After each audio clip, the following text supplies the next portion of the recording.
Voilà, bonjour à tous, merci d'être là.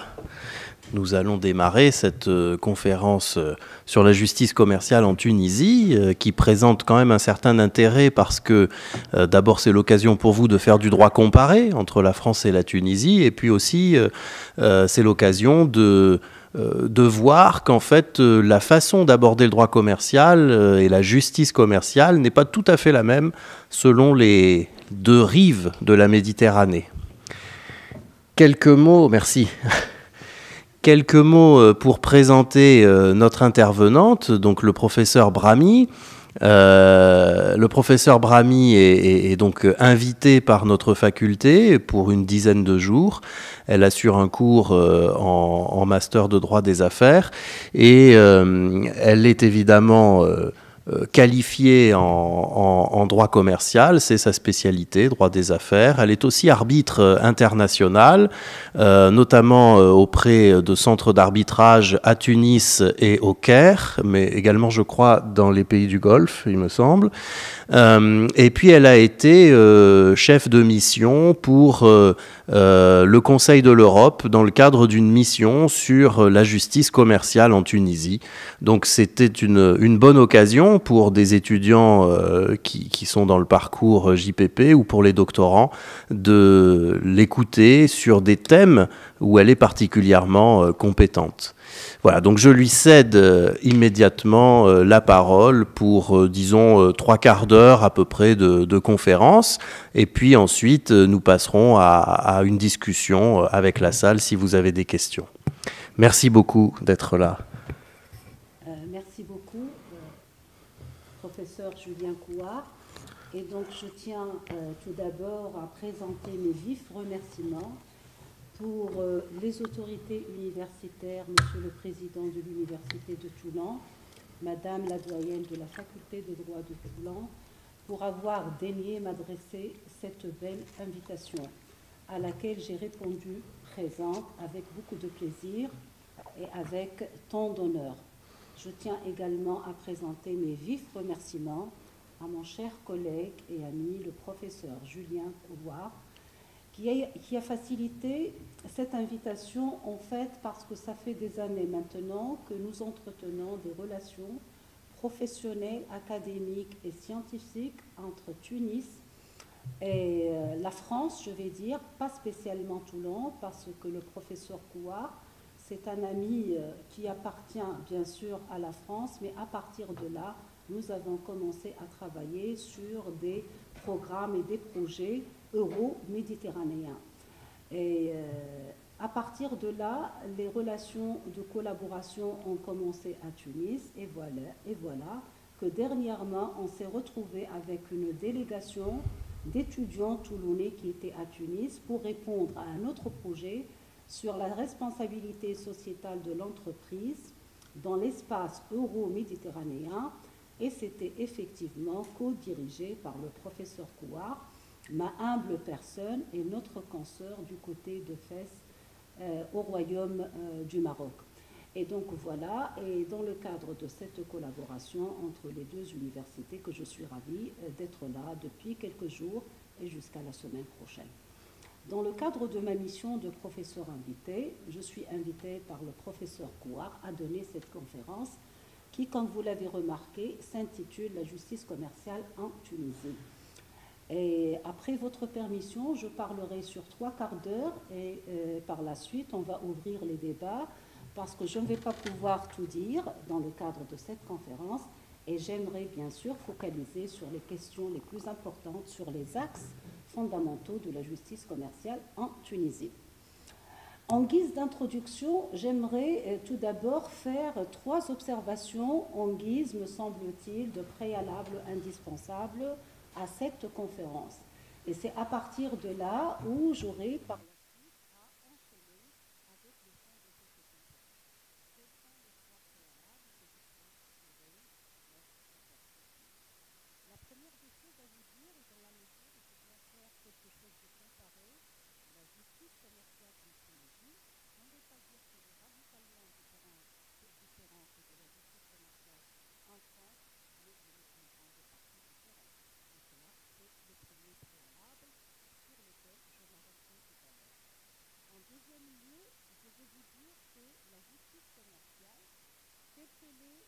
régie par les textes nationaux, c'est une justice commerciale qui a été jugée malade, qui a été jugée souffrante ces dernières années, aussi bien au niveau des textes qu'au niveau de la pratique judiciaire. Merci beaucoup, monsieur. Donc, c'est une justice commerciale qui a été jugée souffrante et malade. Les textes ont révélé leurs incohérences, insuffisances et même failles. Troisième préalable, à partir du fait que la justice commerciale elle est souffrante, on a appelé à la réforme. Et c'est à partir du mois d'avril 2020 qu'il était question de réformer les textes relatifs à la justice commerciale en Tunisie. Et c'est cette réforme de la justice commerciale en Tunisie qui me semble vous intéresser cet après-midi, parce que quand je vais vous parler de la réforme de la justice commerciale, j'ai eu l'honneur et le plaisir, comme vient de le dire et de le rappeler le professeur Kouar, de piloter à Tunis une mission empirique de terrain sur la réforme de la justice commerciale avec un groupe d'experts nationaux et internationaux, et j'ai eu à piloter cette mission. Et donc, à partir de là, on va toucher ensemble au texte et à la pratique. Comment est-ce qu'elle est et quelles sont les perspectives de la réforme? Ceci étant de ces préalables, entre souffrance et nécessité de réforme, j'arrive directement au cœur de cette conférence où je voudrais vous proposer deux axes: l'état des lieux aujourd'hui de la justice commerciale, pour venir à quelques recommandations et pour essayer de nous situer par rapport à la conjoncture internationale, aux tendances actuelles des standards juridiques internationaux en matière de justice commerciale. Donc, si vous allez le permettre, je vais meubler cette conférence par ces deux axes différents: état des lieux d'une part et recommandations d'autre part. L'état des lieux. Et vous allez remarquer que je vais revenir sur les préalables pour les développer davantage. En état des lieux, je voudrais tout d'abord mettre en perspective l'existence au niveau des textes d'une justice commerciale qui, malheureusement, n'est pas généralisée. Donc là, je vais faire l'état de la justice commerciale en Tunisie, qui existe mais qui n'est pas généralisée, pour venir, en deuxième lieu, vous parler d'un aspect critique que nous appelons à Tunis les temps morts ou bien le temps judiciaire de la justice commerciale. Et je vais vous révéler quelques statistiques sur le fonctionnement, voire les dysfonctionnements de la justice commerciale en Tunisie.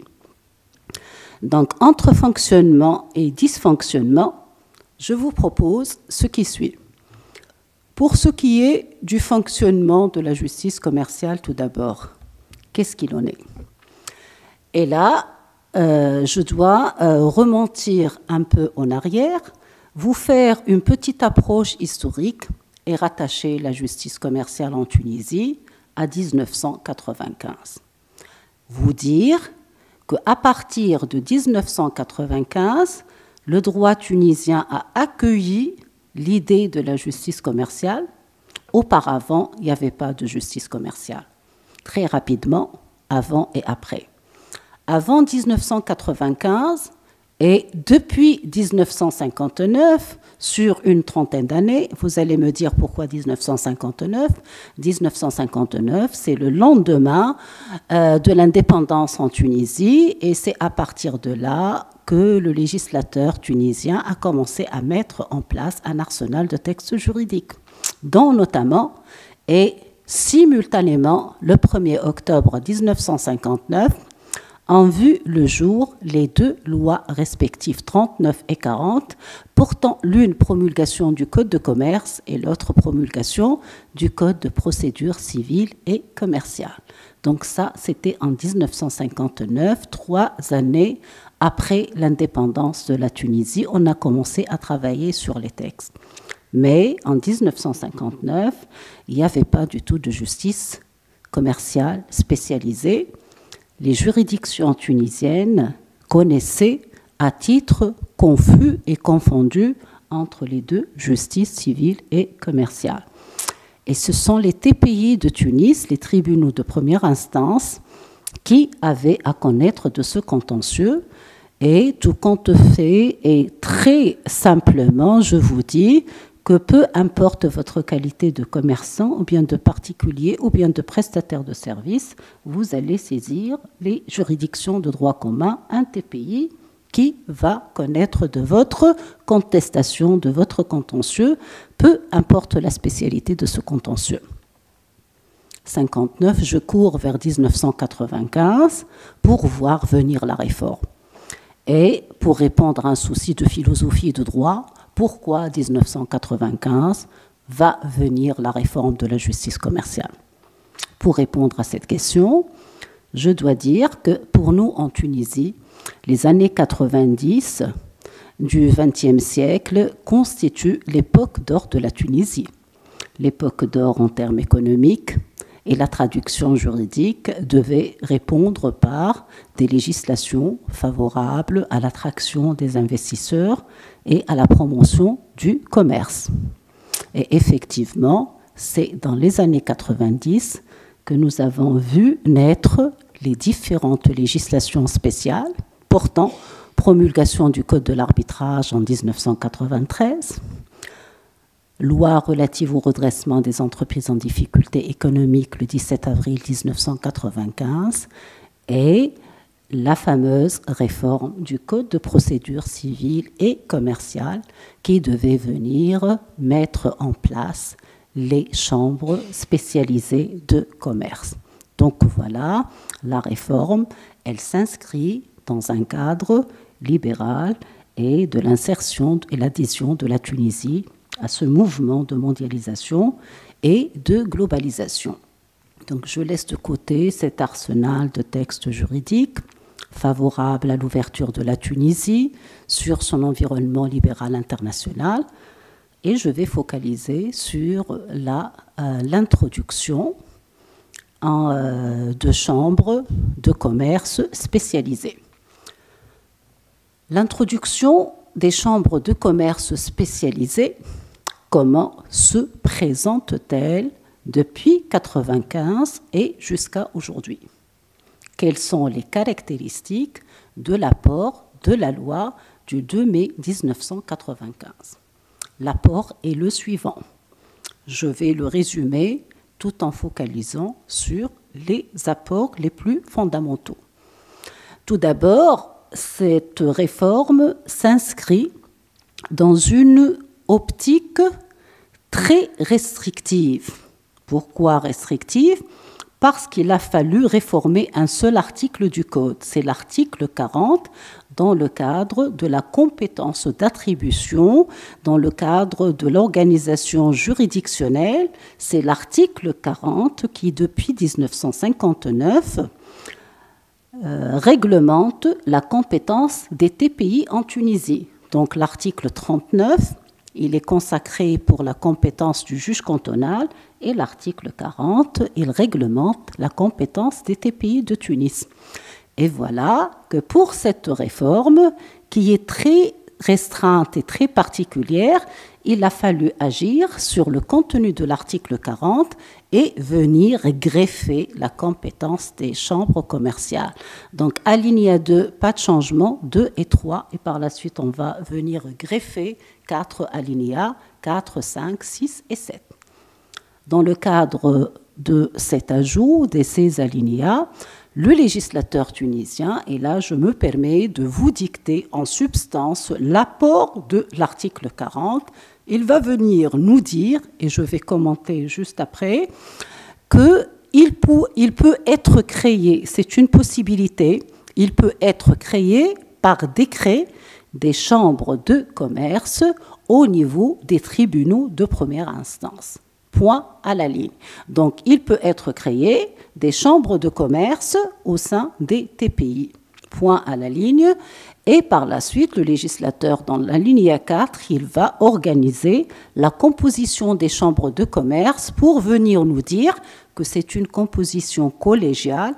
À la tête de la chambre, il va y avoir un président juge professionnel et en tant qu'assesseur 2 commerçants.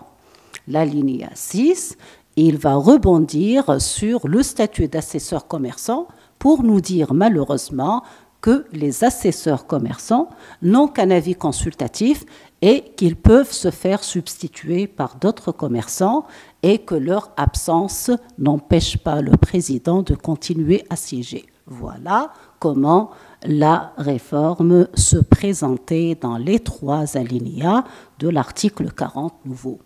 Commençons par le commencement, le principe même de la mise en place des chambres. Venons à la composition de ces chambres et je vais finir dans le cadre de cet état des lieux pour vous parler des aspects critiques qui ont été suscités par cette formulation des textes. Je commence par le commencement. Il peut être créé des chambres commerciales au sein des TPI. À partir de là, la création des chambres commerciales ne tient pas d'une règle qui donne les mêmes chances à tous les TPI. C'est un pouvoir discrétionnaire de l'exécutif, c'est-à-dire c'est le ministre de la Justice qui va décider de la mise en place de cette chambre au niveau du TPI de Tunis et pas du TPI de Sousse ou bien de Sfax. À partir de là, depuis 1995 jusqu'à aujourd'hui, et si l'on devait voir la carte judiciaire, en termes de statistiques, je vais vous dire qu'aujourd'hui, nous sommes sur tout le territoire national tunisien à 27 TPI, mais uniquement avec 14 chambres commerciales. Pratiquement, c'est la moitié des TPI du Tunis qui sont munis de chambres commerciales. La moitié, les 50%, n'en ont pas accès. Par rapport à la doctrine commercialiste tunisienne, les professeurs de droit, là, c'est une marque d'inégalité. Il est hors de question que l'on conçoive que la règle favorise certains TPI sur les autres. On a même estimé que la règle, elle est inconstitutionnelle, parce que la constitution tunisienne, depuis 1959 jusqu'à 2014, jusqu'à la nouvelle constitution de 2022, elle consacre toujours le droit à un accès égal à la justice. Et donc, pour la doctrine, la règle de l'article 40 nouveau, c'est une règle ô combien redoutable, ô combien critiquable. Donc là, c'est le premier aspect de la critique. Viendra s'ajouter à cette critique, toujours rattachée à ce même alinéa, le fait que l'alinéa, outre le fait qu'il brise le principe de l'égalité entre les justiciables, il vient retenir une seule forme de spécialité au niveau du premier degré de juridiction. L'article vous dit dans les TPI. Qu'en est-il au niveau de l'appel et qu'en est-il au niveau de la cassation? Malheureusement, il n'en est rien. On va partir d'un dossier saisi par une chambre commerciale spécialisée au niveau du premier ressort, mais quand il est question d'interjeter appel ou bien de se pourvoir en cassation, on va être en rendez-vous avec une justice qui n'est pas spécialisée. La pratique a essayé de remédier à cet inconvénient et c'est à partir de là que les présidents des cours d'appel, les premiers présidents de la Cour de cassation ont cherché à combler ce vide à travers une répartition de travail spécialisée et les présidents de tribunaux, de cours d'appel, le premier président de la Cour de cassation, ils ont mis en place dans le cadre de la répartition interne des chambres commerciales spécialisées.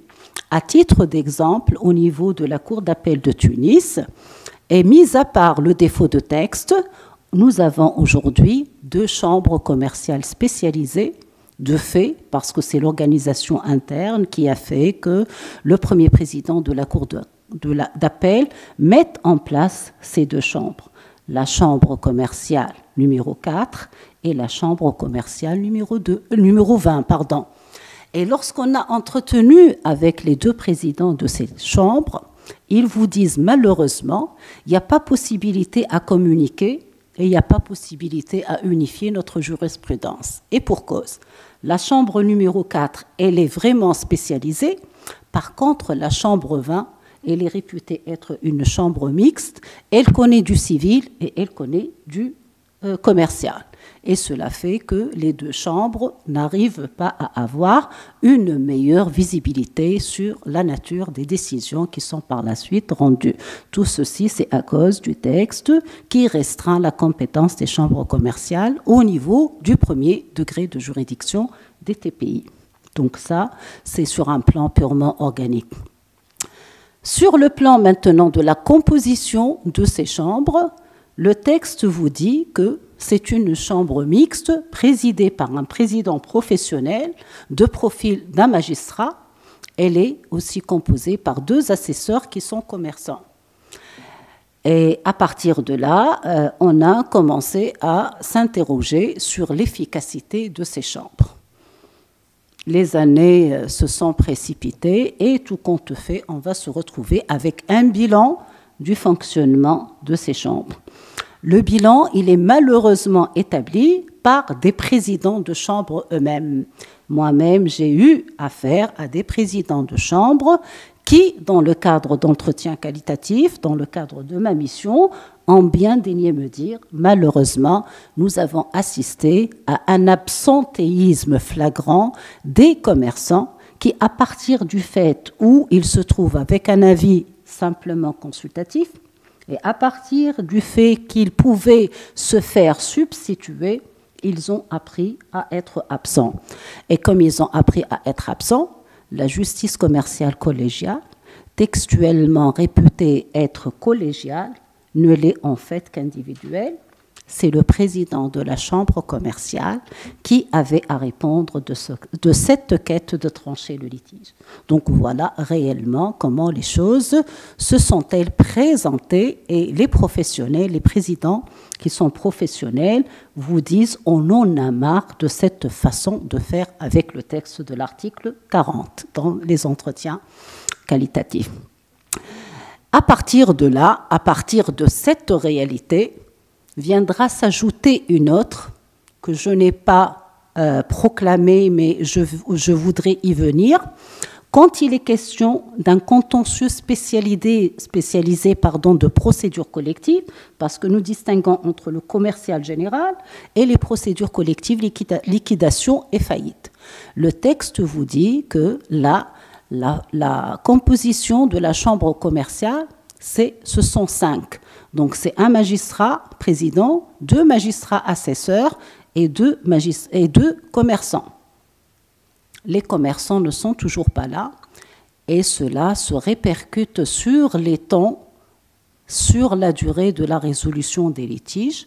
Et je ne vous cache pas que les chambres commerciales qui sont saisies par des dossiers de faillite et de liquidation, elles vont laisser à côté des boîtes d'archives, comme ça, dans un côté de leur bureau, qui attendent à être résolues, faute de compétences humaines de les résoudre.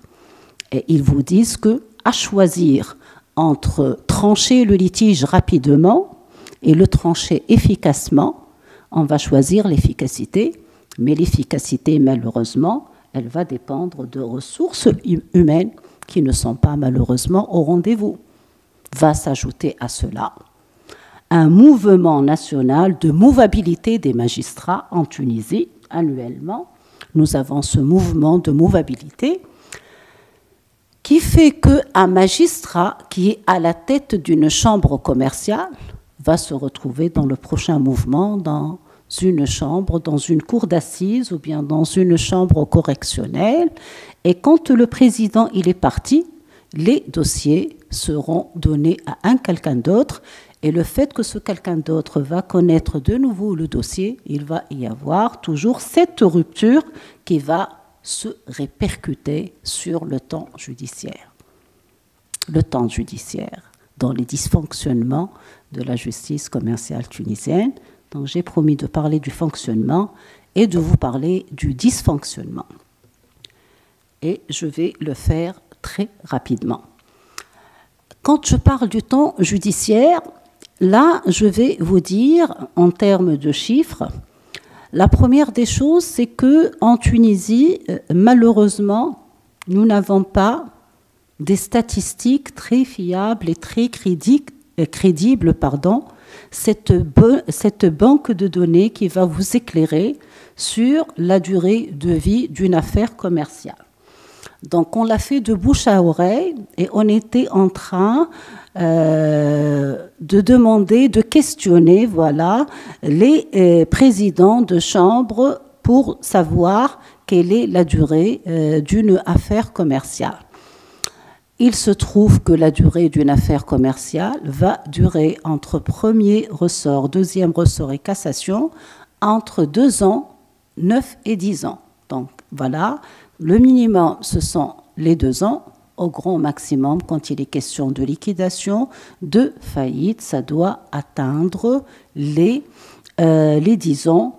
Et par rapport au souci de rapidité, de célérité qui est supposé gouverner la vie commerciale, c'est trop et c'est trop, 10 ans dans le cadre de la vie d'une affaire.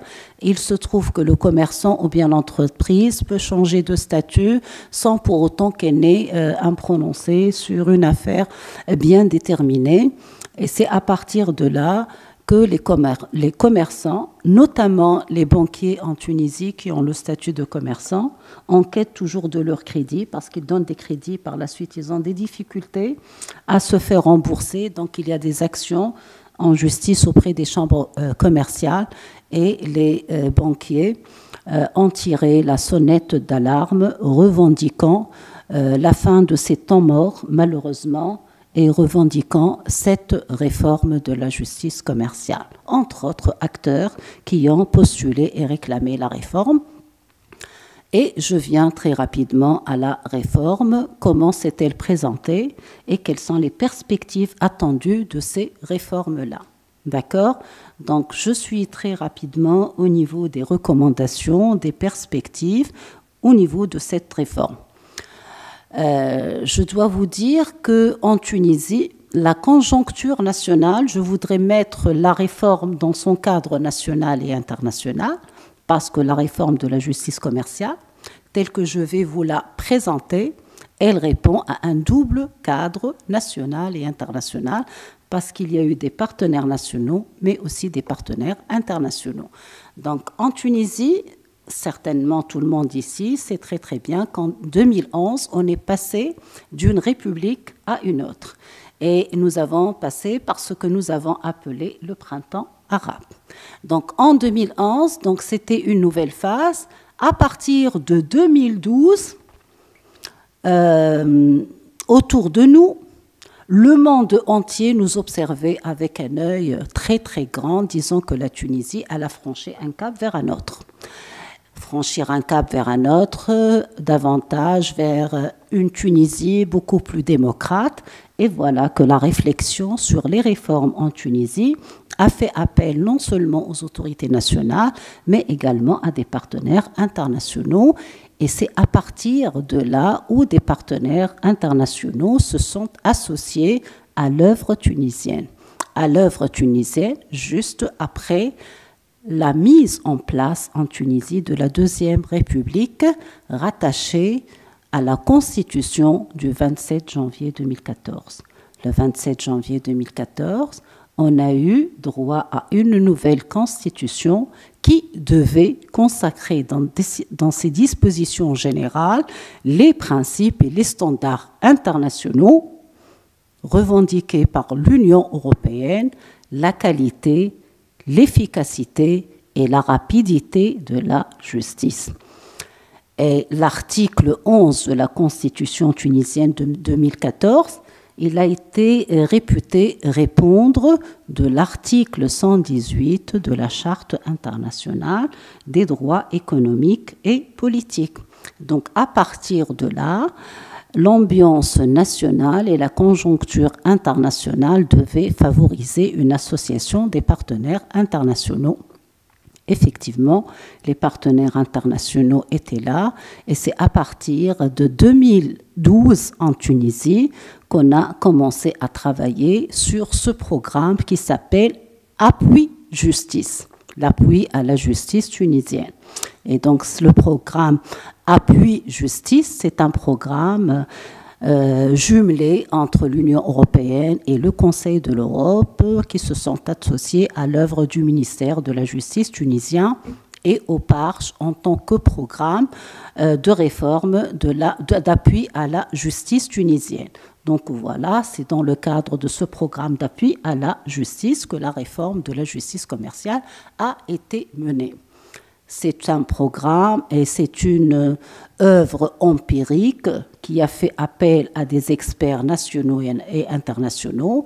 Elle a duré entre avril 2020 et novembre 2021. Et je ne vous cache pas que la conduite de cette mission empirique était très difficile, dans des conditions difficiles, parce qu'on était confronté au Covid. Donc c'était en pleine conjoncture de Covid, mais on a quand même réussi à mener cette mission. Tout compte fait. Des bilans qualitatifs et quantitatifs, des entretiens ont débouché sur plusieurs résultats. Et je dois vous dire qu'aujourd'hui, si je devais arriver aux perspectives et aux attentes de cette mission, on va dire qu'aujourd'hui, un appel à mettre fin à cette lenteur de la justice. Donc, l'on devrait au maximum que possible agir sur les temps morts. Et vous allez nous dire comment agir sur les temps morts. Agir sur les temps morts, c'est revoir les différents rôles des acteurs de la justice commerciale en Tunisie. Et notamment, et là je vais ouvrir deux parenthèses pour parler d'un rôle fondamental, d'un acteur fondamental de la justice commerciale, à savoir les experts qui sont toujours associés à l'œuvre des magistrats. En fait, et réellement, comment conduire un procès commercial en Tunisie. On va le conduire de la sorte. Il va y avoir la phase préparatoire, l'instruction du dossier. Par la suite, il va y avoir la plaidoirie, quand tout est terminé par rapport à l'instruction. Et en fin de compte, il va y avoir reddition du jugement. Dans ces trois phases du procès commercial, il va y avoir des temps morts, particulièrement la phase de l'instruction et celle rattachée au jugement. Je vous donne quelques petites explications, si vous le permettez. Dans la phase de l'instruction, les magistrats, à la tête des chambres commerciales, qui sont de formation spécialisée pour leur majorité, mais pour les uns, ils ne le sont pas forcément. Parce que, comme je viens de le dire, nous avons un mouvement des magistrats qui va faire que certains magistrats qui étaient à la tête de chambres correctionnelles qui vont se retrouver au mois d'octobre prochain à la tête de chambres commerciales. Donc la spécialité des magistrats n'est pas toujours au rendez-vous. Cela devra favoriser obligatoirement un recours à l'avis d'un expert. Et donc dans la phase préparatoire, quand le tribunal est saisi du dossier, la première audience, la deuxième audience, il va directement nommer X ou Y sur la liste des experts tunisiens et il va confier la tâche de l'instruction à l'expert. Et à partir de là, c'est parti avec les temps morts et entre guillemets, le dossier risque de mourir. C'est la réalité. Donc quand on va donner cette ordonnance et nommer de nomination de l'expert, au niveau des textes, le Code de procédure civile et commerciale accorde un laps de temps qui ne doit pas impérativement dépasser 3 mois pour que l'expert rende son rapport. D'accord ? Donc, au niveau des textes, le Code de procédure civile et commerciale, l'article 69, il limite la mission de reddition des comptes à 3 mois. En fait, qu'est-ce qu'il en est ? Les 3 mois vont tourner vers 2 et même 3 ans. Et à chaque fois que nous-mêmes, les avocats, sont saisis d'un dossier pareil, nous sommes appelés dans toutes les audiences à demander le report. Pourquoi ? Pour attendre l'avis de l'expert. À telle enseigne que ça devient automatique. Les avocats ne comparaissent pas le jour de l'audience. Il y a toujours un clerc qui va demander un report automatique. Il m'est arrivé de vivre l'expérience dans ma casquette d'avocate. Voilà, le droit commercial. Donc là, c'est la réalité, comment le texte, il n'est pas du tout observé.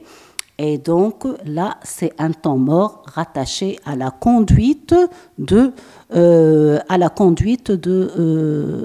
l'expertise et de l'instruction du dossier. Le deuxième temps mort, pour venir aux perspectives. À supposer que c'est la fin et que le juge va rendre sa décision en premier ressort.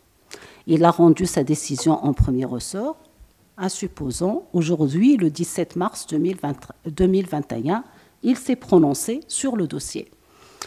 Il va falloir attendre des mois et des mois la reddition du support papier qui saisit le jugement.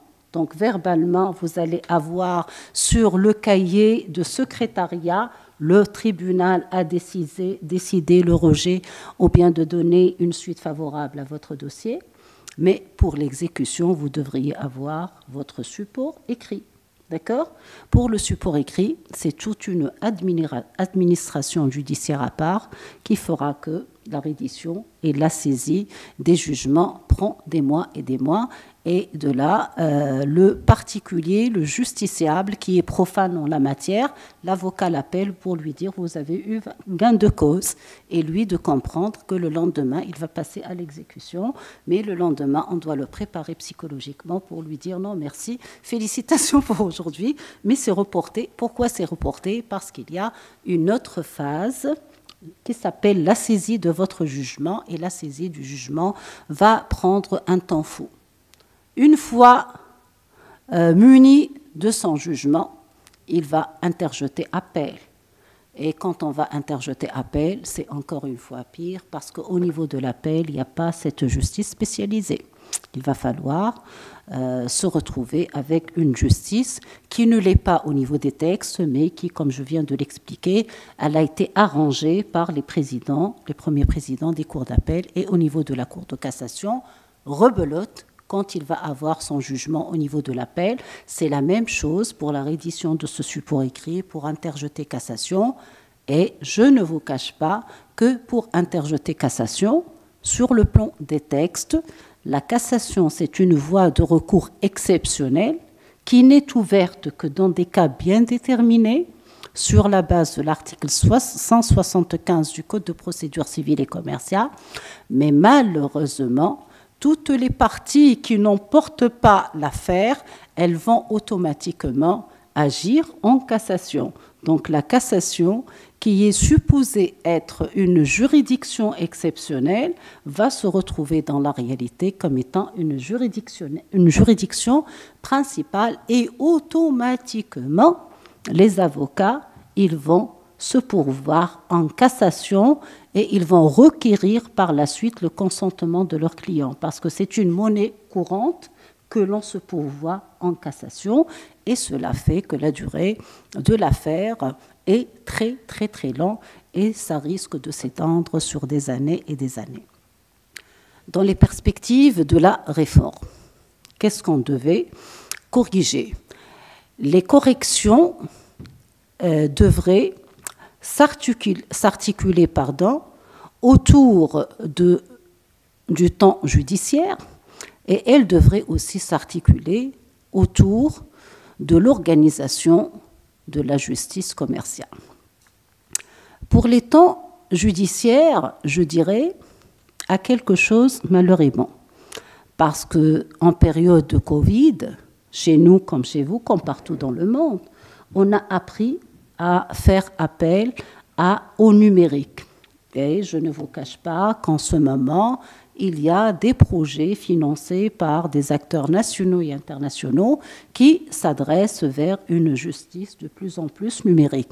Donc, pour ce qui est des temps morts, il va y avoir davantage de numérisation de la justice. Cela permettrait au justiciable d'avoir son jugement le jour même de la reddition. D'accord ? Vous devriez avoir une notification qui vous donne droit à votre jugement et qui vous communique votre support papier. Mais nous sommes en train de travailler sur ça. Donc, quitter le support papier vers un support numérique. Ça, c'est par rapport. Autre chose, il faudrait retravailler au maximum que possible le statut de l'expert et la phase de l'instruction. Et on a fait appel à donner de l'avis au statut du juge rapporteur. Le juge rapporteur devrait être valorisé et il doit avoir les rênes de son procès. Il devrait avoir, en tant que vis-à-vis cet expert, et l'appeler et l'interpeller pour appliquer la loi, rien que la loi, parce que si l'on arrivait à appliquer la loi dans sa stricte rigueur, les 3 mois, ça devrait finir avec ces temps morts. Mais jusque-là, le rôle du juge rapporteur, c'est un rôle presque passif. Une fois on a confié le dossier à l'expert, c'est terminé, il n'y a plus de lien entre le juge rapporteur et l'expert, et il serait grand temps, a-t-on pu réfléchir et recommander de revivre, de revaloriser ce statut du juge rapporteur afin de rétrécir au maximum que possible la durée de ce procès. Je vais finir avec l'organisation de la justice commerciale. La question qu'on s'est posée en notre qualité d'expert tunisien était de savoir si, à l'état actuel des choses, modifier l'article 40, c'est une bonne chose, ou bien devrait-on quitter complètement cet article 40 pour revoir autrement la justice commerciale? C'était ça la question pour la doctrine commercialiste et pour les experts du droit commercial en Tunisie. De 2 choses l'une. La première alternative, c'était d'agir sur l'article 40. On élargir au maximum que possible la compétence des chambres commerciales. En faire que la justice commerciale ne soit pas uniquement l'apanage des juridictions de premier ressort, l'étendre au cours d'appel et au cours des cassations. Ça, c'est une bonne alternative. Mais elle ne serait pas, de l'avis des experts, la meilleure. Pourquoi ne serait-elle pas la meilleure? Parce que si l'on va rester dans le cadre des chambres commerciales, on ne va pas du tout garantir la spécialité des magistrats qui, de par leur affectation et qui, de par leur mouvabilité, ne sont pas toujours les plus spécialistes du droit commercial dans cette approche traditionnelle des chambres commerciales. Et c'est à partir de là que nous avons commencé à réfléchir sur la deuxième alternative, d'ailleurs proposée aux autorités nationales. C'est cette alternative de s'inscrire dans un mouvement national qui insérerait la justice commerciale dans le cadre de pôles spécialisés, pôles commerciaux spécialisés qui vont fonctionner à travers des magistrats de profil de commercialistes spécialisés. Donc, ils vont être recueillis sur les bancs des facultés en tant que spécialistes du droit commercial. Et cela va pousser à une réflexion aussi de la réforme de l'enseignement supérieur et quels sont les parcours qui sont choisis en rapport avec le concours de la magistrature. Mais tout compte fait, on a indiqué qu'une réflexion sur la mise en place d'un pôle spécialisé de justice commerciale serait le mieux indiqué, parce que ce pôle va être un espace géographique bien déterminé qui va accueillir des acteurs spécialisés de la justice commerciale. C'est beau comme vœu. Serait-il en mesure d'être exaucé? Et c'est là la question. La question qui se pose est de savoir si pour nous, en tant que Tunisiens, comme autorité nationale, serions-nous en mesure de mettre en place cette justice commerciale spécialisée qui va recueillir des fonds pour la spécialisation, des bâtiments à part, des ressources humaines spécialisées, des secrétariats spécialisés, toute une logistique spécialisée et un potentiel humain très spécialisé. Ça nécessite des budgets et des budgets. Voilà, ce sont les 2 alternatives. Comme le dit le proverbe français, la nuit porte conseil, et on ne sait pas encore quel serait le conseil à devoir être fait À ce stade où je vous parle, nous sommes avec un rapport d'expertise qui a été validé et apprécié, mais on n'en sait rien par rapport à l'avenir de la réforme de la justice commerciale en Tunisie. Je crois avoir réussi à respecter le temps, donc j'ai parlé sur 45 minutes. Je vous remercie très très vivement et je reste à votre aimable attention. Si vous souhaitez me poser des questions, je suis là pour le faire et j'espère ne pas abuser de votre patience. Voilà. Merci beaucoup pour cette éclairante intervention qui suscite, à mon sens, beaucoup de questions. Mais je laisse évidemment la priorité à la salle. Avez-vous des questions? La plus difficile étant la première, comme on le sait. Et l'appétit vient en mangeant par la suite. Professeur Guillaume.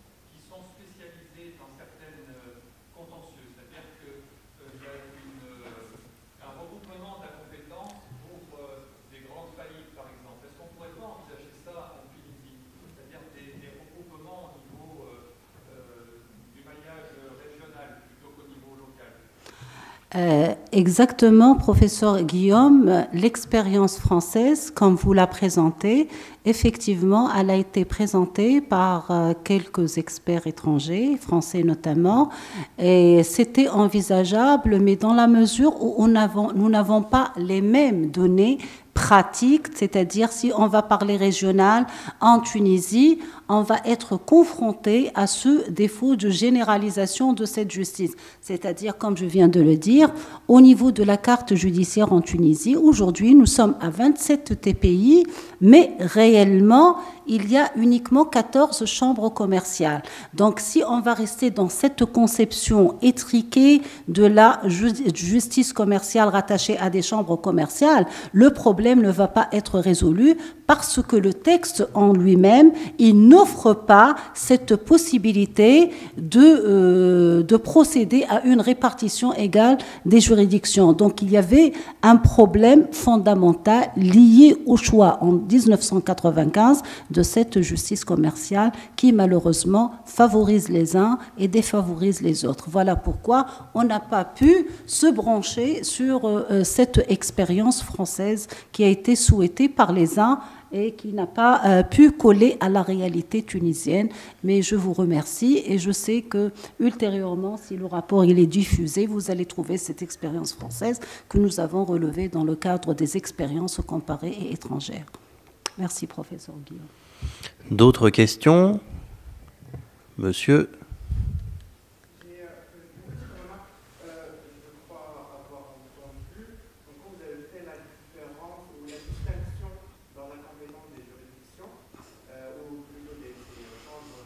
Commercial, oui. Entre tout ce qui concerne la liquidation, faillite et les affaires commerciales. De droit commun, disons. Voilà. Je n'ai pas très bien saisi pourquoi cette distinction. D'accord.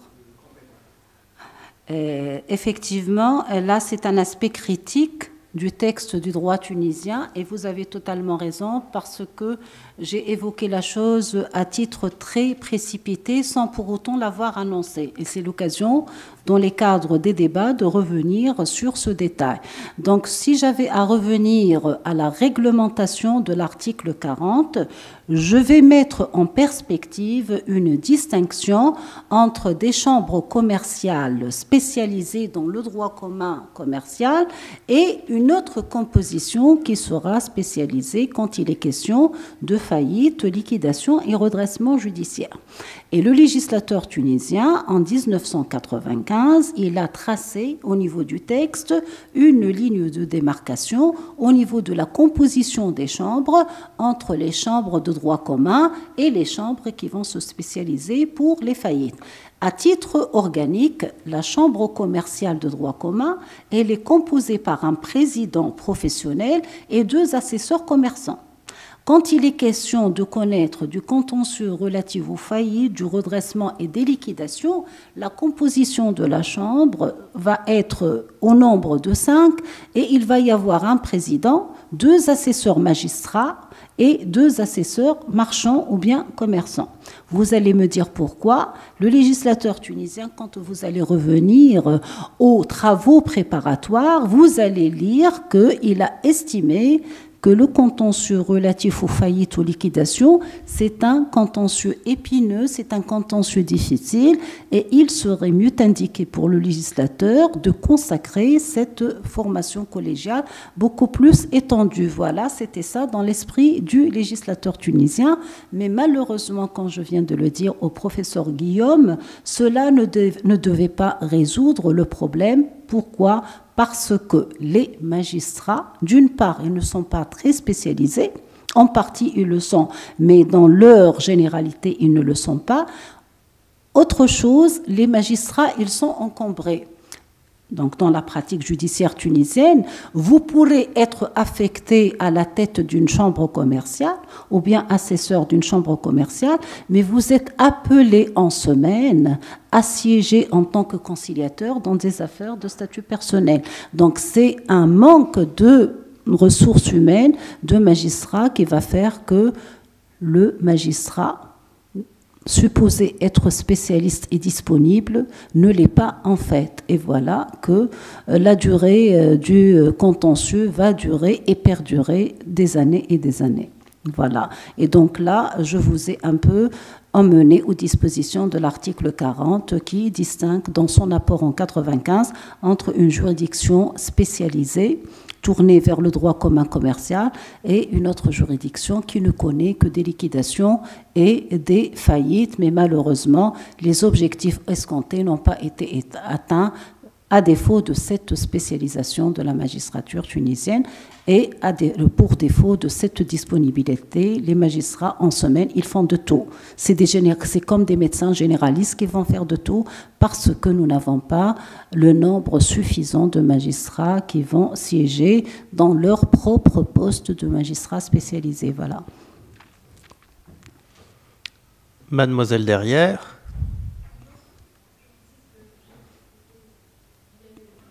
Ah, formidable. Ça marchait bien ?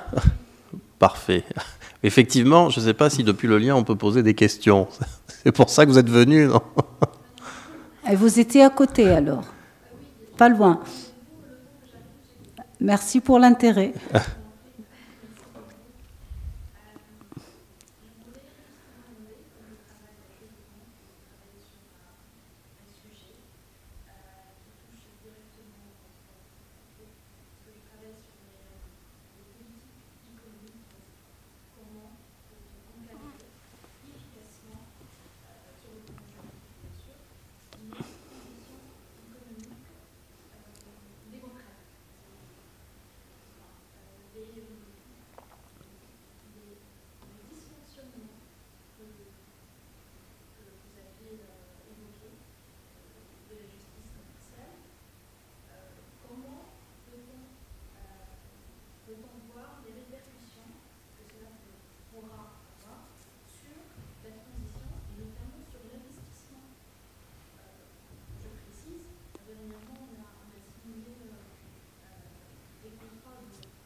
Mmh.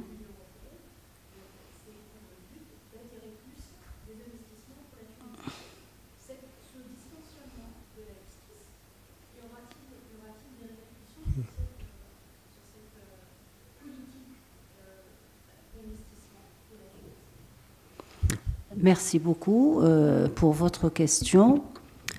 Très modestement et dans la mesure où votre question, c'est je pense, une question beaucoup plus de philosophie de droit qu'une question qui porte exactement sur le droit commercial. Je ne suis pas, si je suis la mieux placée que quiconque pour répondre, mais je vais essayer de répondre à votre question. Si j'ai bien compris, vous êtes en train de vous interroger sur l'impact de ces dysfonctionnements par rapport à la jurisprudence, la justice commerciale, sur l'attraction des investisseurs. Et là, avec professeur Julien Couard, on s'est partagé des intérêts communs sur l'investissement en Tunisie et dans la zone euro-méditerranéenne. Et à partir de là, je dois avouer comme constat et comme postulat, effectivement, ces dysfonctionnements de la justice commerciale vont impacter négativement l'attraction des investisseurs. Parce que l'investisseur, la première des choses à consulter avant de venir chez nous à Tunis, c'est d'avoir une idée sur la réglementation juridique en matière commerciale, sur la réglementation fiscale, la sécurité du pays. Et donc, ce sont, si vous voulez, les paramètres du business doing qui sont répertoriés par la Banque mondiale. Donc, il y a des choses qu'il va voir avant de venir. Donc, si l'investisseur va avoir affaire à la justice commerciale, telle que je viens de la décrire, il ne sera jamais partant. Quel serait le palliatif alors? Donc, la justice commerciale tunisienne, dans son approche judiciaire, dans l'organisation judiciaire tunisienne, les tribunaux de l'État ne vont pas répondre aux attentes de l'investisseur et peut-être, et là, je vais essayer de trouver la réponse de par ma spécialité. En matière d'investissement, je dois vous avouer que les investisseurs, quand ils vont frapper à notre porte en Tunisie et quand ils vont avoir la Tunisie en tant que partenaire, ils ne vont guère et point avoir comme vis-à-vis la justice étatique. Loin de ça, ce sont les modes alternatifs de règlement de litige, c'est l'arbitrage et la médiation auxquels ils vont avoir affaire. Et tant que vous m'amenez, merci beaucoup, à cet aspect de la réflexion, je dois vous dire que réfléchir aujourd'hui en Tunisie sur la justice commerciale, c'est aussi réfléchir à cette justice alternative. Et je ne vous cache pas, très modestement, je suis quelqu'un qui avait beaucoup spariné et boosté la justice alternative. Et cela fait qu'aujourd'hui, dans le cadre de la réforme, nous avons fait appel de très très vive voix à mieux promouvoir la justice alternative, parce que les investisseurs, quels que soient les enjeux sur lesquels ils sont penchés, ils ne vont pas avoir comme vis-à-vis la justice étatique, avec tous ses défauts. En plus des défauts que je viens de révéler, un investisseur, il a horreur de ce caractère public de la justice commerciale et de ce caractère aussi très très lent de cette justice. Donc ce sont les modes alternatifs de règlement de litige qu'il va lire avant de venir et il va voir. Quelle que soit sa nationalité, notamment européenne, l'investisseur, avant de s'installer en Tunisie, il va demander à son conseil, son avocat, de bien vouloir lui préparer un papier sur le fonctionnement des modes alternatifs de règlement de litige en Tunisie. Et la réponse serait la suivante. La Tunisie, elle a un code de l'arbitrage qui s'applique, mais aussi, elle était la première des pays arabes à avoir ratifié la Convention de New York sur l'exéquatur des sentences arbitrales, et ça c'est une très grande faveur, de 1958, et nous sommes, professeur Couard aussi, les premiers à avoir, dans le monde arabe, à avoir aussi adhéré à la Convention de Washington relative au CIRDI, le règlement de par la Banque de Washington des règlements entre investisseurs et États et autres États. Et donc voilà, si faveur il y a dans le cadre de ces modes alternatifs, c'est que la Tunisie a su et pu répondre de cette adhésion aux conventions internationales qui favorisent l'investissement. Donc ce rapport attraction des investisseurs et dysfonctionnement de la justice commerciale, c'est une réalité certes, mais c'est une réalité qui serait, à mon sens, contournée par la justice commerciale alternative qui se veut en Tunisie de plus en plus développée, mais nous avons fait appel à davantage de promotion de la justice alternative, notamment quand il est question de médiation et de conciliation, parce que l'arbitrage, c'est très très bien, ça fonctionne à merveille, mais quand il est question de médiation et de conciliation, nous sommes encore assez loin d'atteindre l'objectif escompté, et j'espère avoir réussi à répondre à votre question qui, dans son point de départ philosophique, et je ne suis pas quelqu'un de très philosophe. Par curiosité, vous faites une thèse en droit ou en économie? Droit économique. Public économique, sous la direction de... D'accord, très bien. Félicitations et bon courage. Pas facile, hein. Pas facile. Une question ici.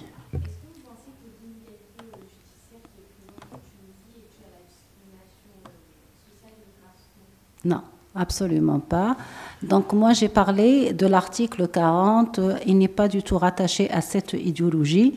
Et je reviens, c'était des choix à faire pour le législateur tunisien en 1995. Et quand on choisit, on est une autorité publique, et même quand nous gérons au sein de chez nous, on peut faire le bon choix comme on peut faire le mauvais choix. Et donc le choix en 1995, avec du recul, je me dis que le législateur tunisien en ce moment-là, il courait pour un effet d'affichage, disons que voilà, nous sommes au sein de la mondialisation et nous sommes dans les choix internationaux libéraux. Et c'est pour faire vite qu'il est venu greffer ces alinéas 4, 5, 6 et 7 sur le dispositif de l'article 40. C'est-à-dire, il n'avait pas beaucoup de temps à réfléchir une réforme de la justice commerciale.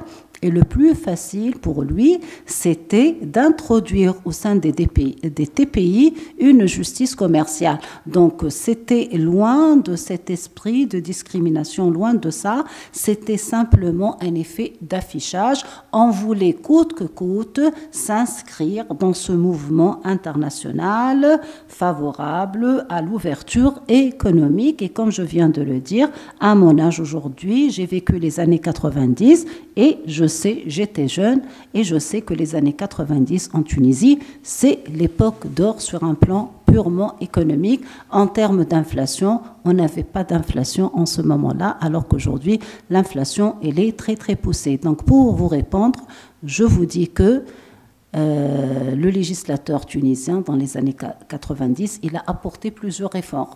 Et il a vu qu'il devait apporter la réforme de la justice commerciale. Donc il avait à choisir entre travailler sur une longue réforme et reporter ça à 97 ou bien 98. S'il avait à appeler une commission nationale qui devait travailler sur ceci, ça ne devait pas finir. Et entre courir et dire au monde entier que nous avons déjà introduit cette justice commerciale, il a fait ce choix, mais ce choix était discutable. Et depuis là, on a commencé à réfléchir sur la réforme qui devait venir après le printemps arabe. Voilà. Merci. D'autres questions? Oui. Question, je ne suis pas du tout spécialiste de la matière, qui est arbitrage et tout, mais il me semble que pour faire l'exéquature d'un jugement, il faut passer, il faut revenir dans le circuit ou au moins devant la Cour de cassation et vérifier quelques conditions. Tout à fait. À ce moment-là, est-ce que, pour revenir sur la même question, on ne tombe pas dans le circuit de la justice commerciale et la lenteur de cette justice? D'accord. C'est une très très bonne question. C'est une très très bonne question que je vais rattacher à ce rapport arbitre-juge qui n'est pas le propre du droit tunisien, mais c'est un rapport général dans toutes les matières et partout dans le monde quand il est question d'arbitrage. L'arbitrage, c'est certes un mode alternatif de règlement de litige, mais à un certain moment, il va faire appel au juge étatique. Au départ, les relations entre la justice étatique et l'arbitrage, c'était des relations entre guillemets d'ennemis et de concurrents, de rivaux, parce que le juge tunisien, notamment dans les années 90, il n'a pas accepté très facilement la compétence de l'arbitrage qui était supposée porter atteinte à sa souveraineté. Les jours ont changé et nous sommes à une ère où on collabore ensemble. Donc, si je vais parler de l'exéquatur, je vais donner la place à la justice étatique. Et ce n'est pas le propre de la Tunisie, c'est partout dans le monde. Comment on gère au niveau de l'exéquatur ? Vous devriez savoir que là, nous sommes dans un espace qui est différent par rapport à la justice commerciale classique. Parce que l'exéquatur et l'annulation des sentences arbitrales, c'est une compétence exclusive de la Cour d'appel de Tunis. Donc, vous n'allez pas tourner dans les rouages, dans le territoire national. Si l'arbitrage à Sousse, on va faire l'annulation et l'exéquatur à Sousse. Si il est à Sfax, etc. Non, nous avons une seule Cour d'appel et nous avons la chambre du premier président de la Cour d'appel de Tunis qui, de par le texte, elle est exclusivement compétente pour répondre aux demandes d'exéquatur et aux demandes d'annulation. Donc là, c'est à la faveur de cette justice spécialisée. Et donc, j'ajoute à cela, ayant à faire de l'arbitrage, que la première chambre du premier président au niveau de la Cour d'appel, elle est composée vraiment de magistrats qui sont très, très spécialistes de la question. Et je rends hommage ici à une jurisprudence tunisienne que je connais très, très compétente et je salue. J'ai eu à faire quelques commentaires, voire même j'ai fait un dépouillement de la jurisprudence arbitrale tunisienne à travers cet article que tu connais, professeur Kouar, entre 2013 et 2018 en Tunisie. J'ai fait le dépouillement de cette jurisprudence et j'ai beaucoup d'estime à cette jurisprudence qui a su rendre dans les meilleurs délais les ordonnances d'exéquatur et qui a su rendre dans les meilleures conditions les sentences d'annulation. Donc, de ce point de vue-là, nous sommes dans un contexte juridique international. Ce n'est pas spécifique à la Tunisie, mais quand il est question d'exéquatur, sachez bellement que les choses sont différentes par rapport à la justice commerciale de droit commun. On a su et pu agir sur le temps. Il n'y a pas de temps mort, je peux vous assurer cela. Voilà, d'autant plus que la sentence arbitrale, elle est saisie le jour même. C'est-à-dire, dans la constitution de dossier, on ne va pas attendre un jugement parce que la sentence arbitrale, surtout elle est signée, on va vous la livrer. Voilà, pour vous rassurer. La vie, elle est en rose, pas toujours. Voilà, donc pour l'arbitrage, il n'y a pas de problème. D'autres questions ? Alors, j'ai trois questions. La première, de nature presque supra-étatique, est de savoir s'il existe, par rapport à tout ce que vous avez décrit sur la longueur des procédures, une juridiction supra-étatique de type Cour européenne des droits de l'homme, par exemple, qui pourrait, ou un tribunal suprême, je ne sais pas, qui pourrait condamner finalement la Tunisie pour une sorte d'atteinte aux droits fondamentaux des acteurs économiques, notamment des créanciers. Ça, c'est la première. Vous voulez les trois d'un coup ? S'il vous plaît, oui. D'accord. Première question. La deuxième question, beaucoup plus terre à terre, c'est de savoir qui sont les fameux experts, quel est le profil de ces experts auxquels les juridictions ont recours pour finalement presque sous-traiter en quelque sorte les litiges. Et la troisième question, c'est de savoir, dans le cadre de ces litiges, notamment en ce qui concerne les procédures collectives, quelle est la réaction des créanciers face à ces litiges qui s'éternisent et qui, on peut le supposer, sont économiquement problématiques pour eux parce que ça empêche le recouvrement de la créance. Merci beaucoup. Donc, pour les trois questions, je commence par les réponses qui sont techniques, puisées dans les textes, et je viendrai par la suite pour des réponses que j'essaierai moi-même de développer de par ma formation de femme de terrain. La deuxième question, s'interrogeons sur le statut d'expert qui est appelé à mener et à conduire le procès commercial au terme de l'article 99 et suivant du Code de procédure civile et commerciale. Sachez, professeur Kouar, qu'en Tunisie, les experts qui sont auprès des tribunaux, ils vont candidater, donc ils sont candidats de par leur profil d'experts comptables, particulièrement, et d'autres profils, c'est généralement des diplômés qui vont postuler pour ce statut d'expert. Et il y a des commissions au sein du ministère de la Justice qui vont se réunir annuellement. Pendant Covid, elles ne se sont pas réunies. Et dernièrement, on vient d'avoir des listes de nouveaux experts. Donc, c'est une commission qui va connaître au vu de certains critères. Et par la suite, nous avons une liste dressée des noms des experts qui seront affectés selon un ressort territorial. Donc ça, c'est une liste pour le tribunal de première instance de Tunis. Ça, c'est une liste pour le tribunal de première instance de Sousse, de Sfax, etc.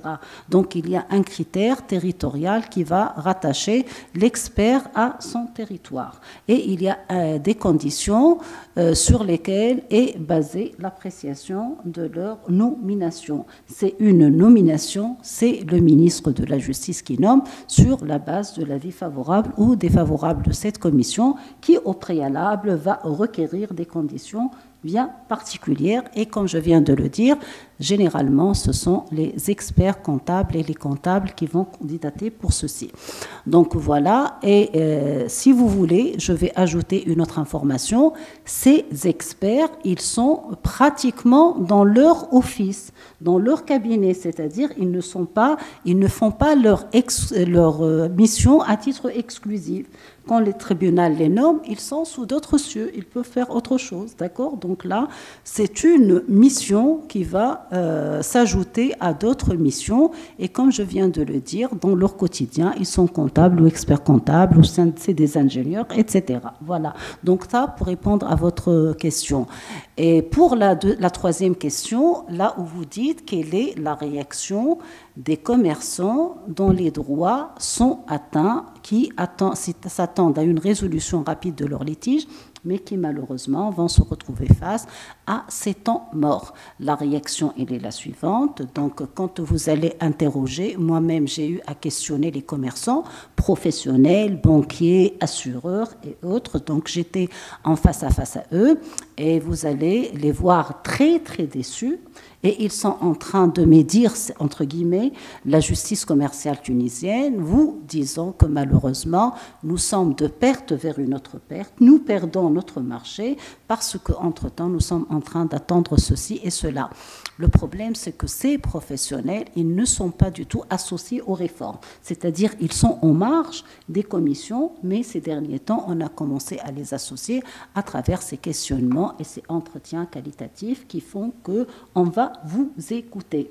La seule réponse à ces commerçants qui se développent ces dernières années, c'est que les commerçants, ils sont beaucoup plus penchés vers l'arbitrage que sur la justice commerciale.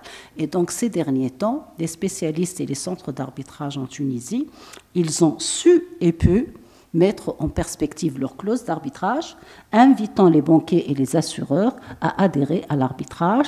Et c'est à partir de là, pratiquement à partir de 2015, 2016, 2017, qu'on a commencé à partager le contentieux commercial entre la justice étatique et la justice arbitrale. Et je peux vous dire que nous avançons de plus en plus vers un contentieux alternatif de la réglementation, de la résolution des litiges. Et voilà pourquoi nous appelons de plus en plus à la promotion des modes alternatifs de règlement de litige. Mais malheureusement, pour les procès d'ordre commercial et qui sont devant la justice étatique, qu'est-ce qu'on peut faire? Donc les commerçants vont continuer à attendre, mais cela se répercute sur le coût et sur les enjeux et sur les marchés. Et voilà pourquoi, si je vais parler en termes de chiffres, je vais vous dire que pratiquement le lendemain de la révolution tunisienne en 2011, en termes de chiffres, et à peu près, je suis à quelques dizaines près, plus que 800 investisseurs ont quitté la Tunisie vers le Maroc. Donc le dysfonctionnement a fait que le Maroc, il a accueilli, pour vous madame, tous ces investisseurs qui, pour moult raisons, les lenteurs viennent s'ajouter à cela, cette insécurité. Ils ont tous quitté vers le Maroc. Voilà pour vous dire comment le commerçant et l'investisseur, il va répondre à cet état. Les temps morts, ils vont faire que le commerce risque de mourir. Mais là, on continue à être optimiste parce qu'à travers ces réformes qui sont en perspective, on va essayer de corriger des choses. Je viens à votre première question qui est très intéressante, me demandant s'il y a un organisme international qui risque ou bien qui viendrait sanctionner les acteurs économiques tunisiens éventuellement pour manquement à leurs obligations. Je ne vois pas sincèrement cet organisme international, mais ce que je sais, c'est que la Tunisie est les signataires de plusieurs conventions en matière économique, et donc ces conventions imposent le parallélisme des formes. Donc si on va manquer à une obligation, on va répondre de ceci. Donc nous sommes signataires de ces conventions, de la charte internationale, et l'on pourrait être peut-être conduit à répondre de nos erreurs. Mais je ne vois pas d'emblée un organisme international parce que tout modestement, je ne suis pas spécialiste du droit international public. Bon, loin de ça, voilà, tout modestement. Merci beaucoup. Est-ce que ça suscite encore quelques questions? Oui, mademoiselle.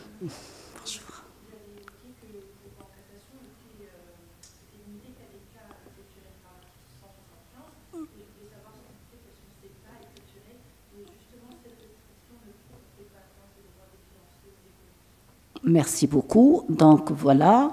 Donc là, je voudrais vous dire que, à l'image de toutes les autres législations, la cassation dans les ouvrages de la procédure civile, c'est une voie de recours extraordinaire.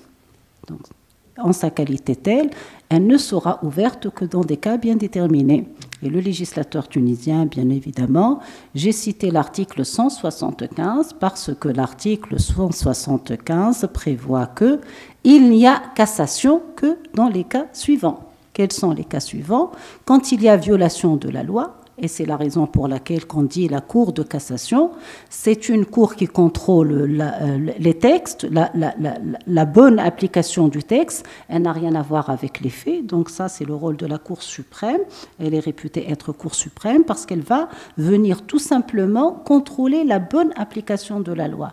Donc s'il y a violation de la loi, ça, c'est le premier cas d'ouverture de la cassation. S'il y a abus de pouvoir dans le cadre des juridictions de fond, et la deuxième chose, s'il y a une mauvaise motivation, les motifs de fait ou de droit, ils ont été violés. Donc, ce sont les trois cas rappelés par l'article 175. Donc, si on va s'en tenir à ces trois cas, la cassation sera théoriquement exceptionnelle. Parce que ce n'est pas tous les jours qu'on va vérifier une violation de la loi. Ce n'est pas tous les jours qu'on va toucher à un abus de pouvoir. Et ce n'est pas tous les jours qu'on va toucher à un défaut de motivation du jugement.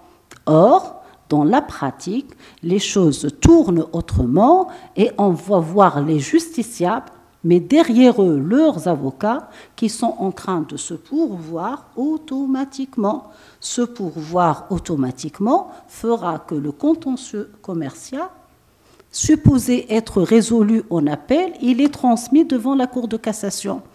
Et c'est à partir de là, et j'avance vers une autre idée que je n'ai pas développée.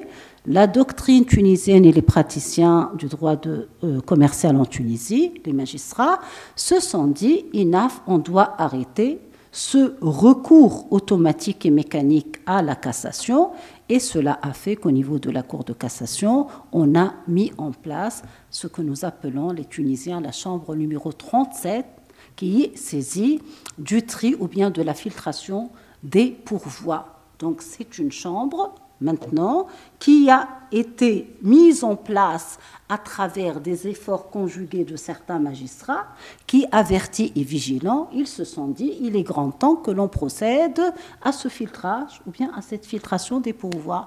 Et c'est à partir de ce moment-là que l'on commence à filtrer. Si c'est bon, ça passe. Si ce n'est pas bon, c'est d'emblée un rejet quant à la forme de votre cassation. Et c'est à partir de cet instant-là qu'on a commencé à activer la procédure et un peu sanctionner ceux qui souhaitent intenter, coûte que coûte, et se pourvoir en cassation.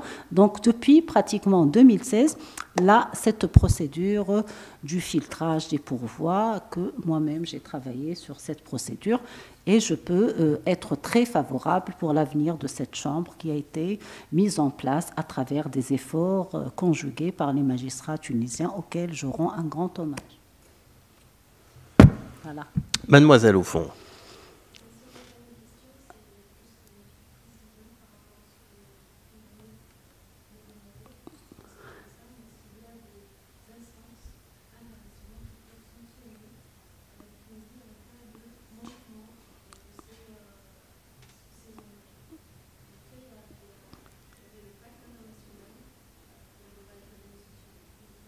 Mm-hmm.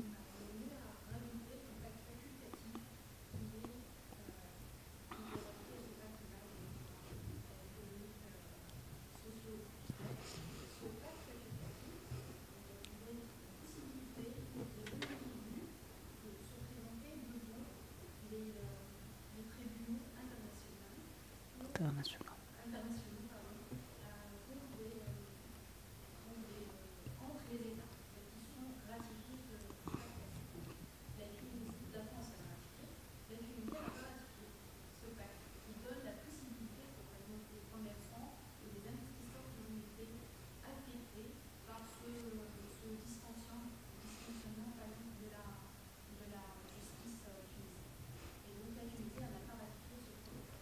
Merci pour votre rapport. Sincèrement, moi, je n'ai pas une idée sur cette ratification ou bien l'absence de ratification, mais merci beaucoup. Vous venez répondre à la question du professeur Kouar.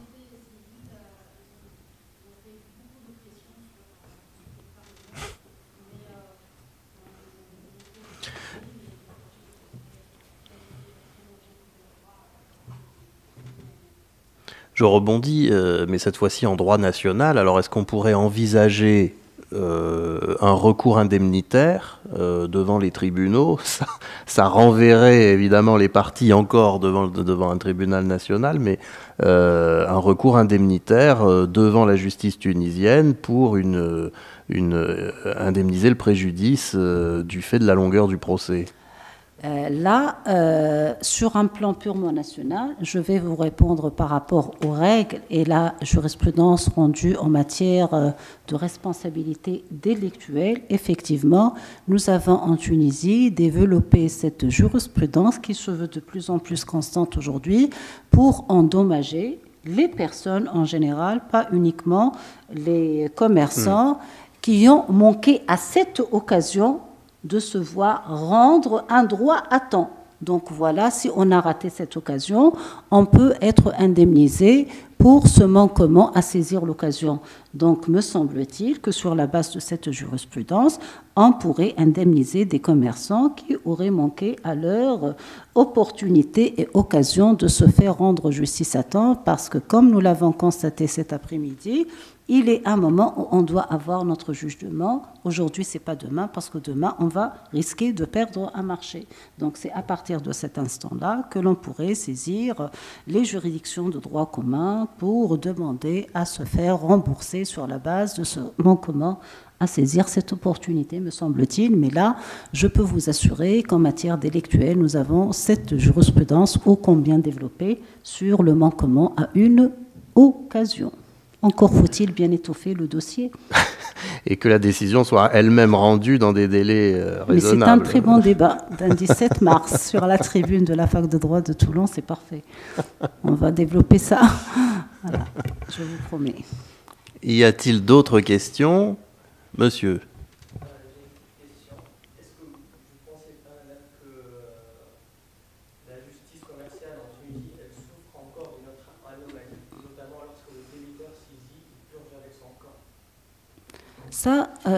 Ça, c'est une autre question. Effectivement, si l'on devait recenser toutes les anomalies de la justice commerciale tunisienne, on ne risque pas d'en finir. Le cas que vous présentez, il a été effectivement soulevé par la doctrine tunisienne en tant que cas flagrant de ces dysfonctionnements. Donc, juste pour vous soulager, que si on devait faire un état, des lieux, il serait beaucoup plus long que celui que j'ai dressé cet après-midi. Mais comme je vous l'ai dit, je m'en suis tenue aux principaux axes de réflexion que j'ai eu à mener en ma qualité de femme de terrain et d'experte. Mais sinon, votre exemple, il colle parfaitement avec la réalité tunisienne. C'est-à-dire, si je vous suis bien, le problème tient au maintien de la contrainte par corps, c'est ça, des débiteurs. D'accord.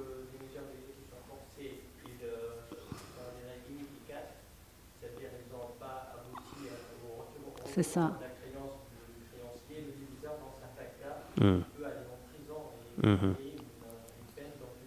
C'est une partie de notre réalité. Oui, ce qui existait en France aussi auparavant. Le professeur Pennec connaît ça très bien. Il arrive au bon moment, il surgit au bon moment. Est-ce qu'il y a d'autres questions ?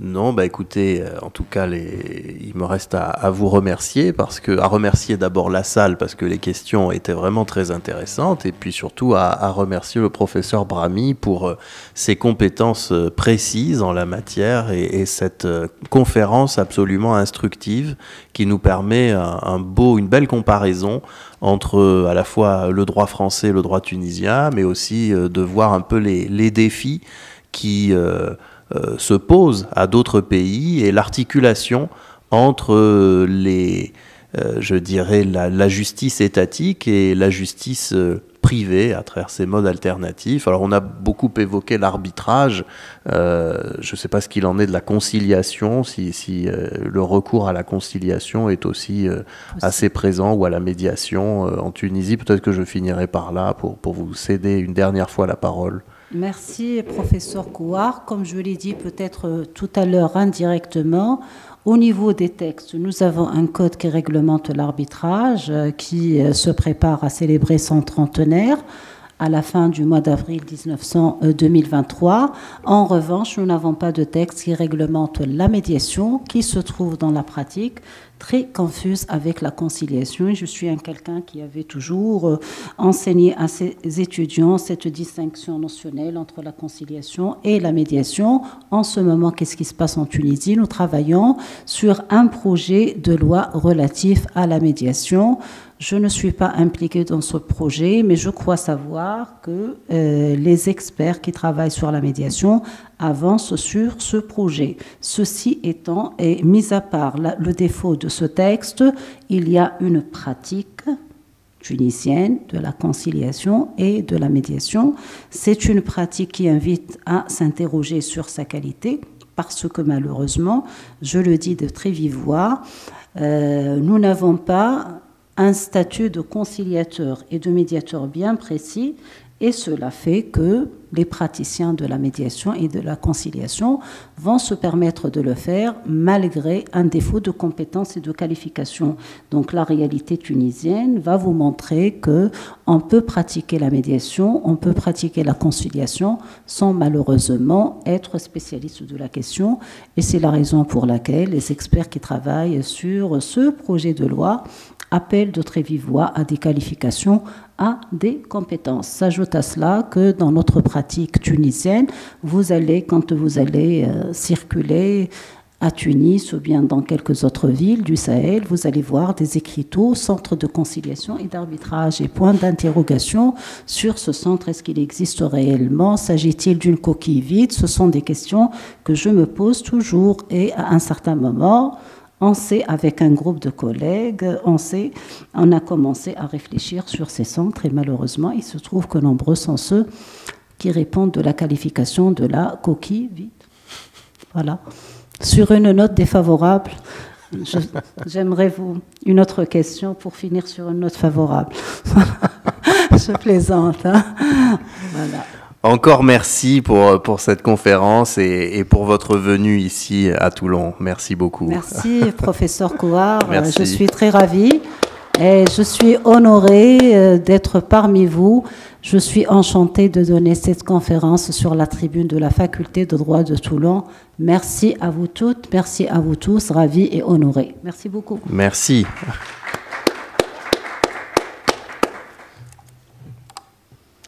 les bons moments ont toujours une fin. Voilà.